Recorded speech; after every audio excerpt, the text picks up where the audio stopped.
Thank you, Mary Joy. Welcome, everybody. Thank you for joining us today for our first meeting of the year for the LAPIO. As I mentioned, today is our winter meeting, and we have an array of people talking today in the panel. So we can go to the next slide, and we'll take a group picture so we can remember our first meeting. Mary.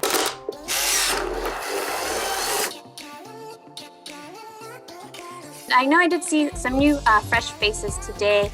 Really quickly, I just wanted to go over what this group is about and who we are. So for the LAPIO group, our goal and our mission is really to have connection with local government PIOs and communicators. So that, to build good communication between each other. So in case there's ever an emergency or we want to share any information, we have this group to do that.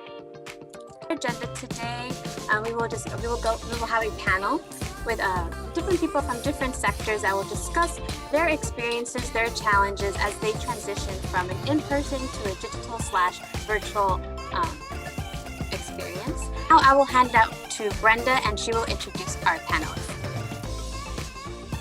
Great, thank you so much.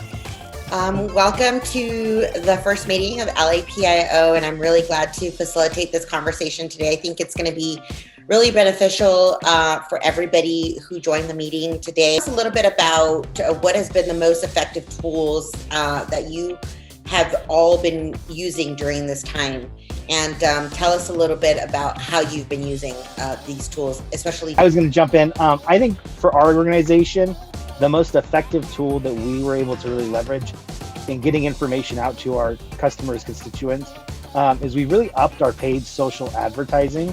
Do the digital marketing digital awareness for the COVID pandemic going on. And one of the things we wanted to do was to collaborate with communities that we serve in order for them to trust the message that we were sending out.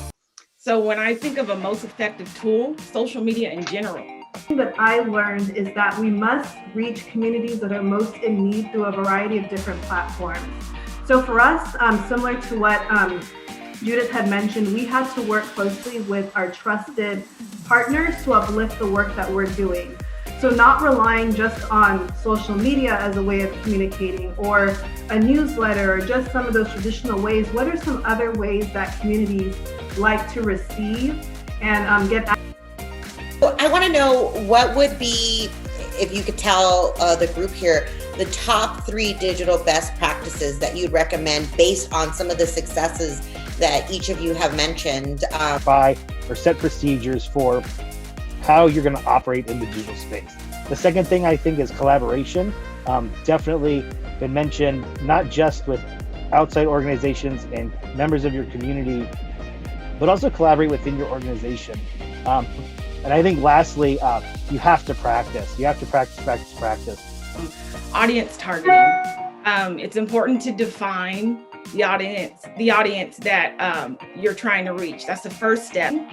And then the second one is your content, not just any content, relevant content. You have to make sure no matter what platform that you're using, that you are reaching your target audience and you're using compelling, eye-catching content.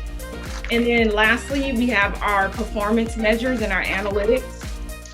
When we review our data, that allows us to know what's working and what's not working. Yeah, and I think analytics for a lot of communicators is a valuable tool as well, because it helps you come to the table and share that with your executive team and show what impact the communications work that you are doing is having in the community. We're being intentional, thoughtful, and inclusive in all of our different efforts, including how we're communicating. So one of the first digital best practices that I want to share with you all is the importance of translating your content. One of the things that I encourage you all to do is, as you're trying to be diverse with your images and ensure representation, making sure that you're portraying all communities in a positive light and be very intentional with that.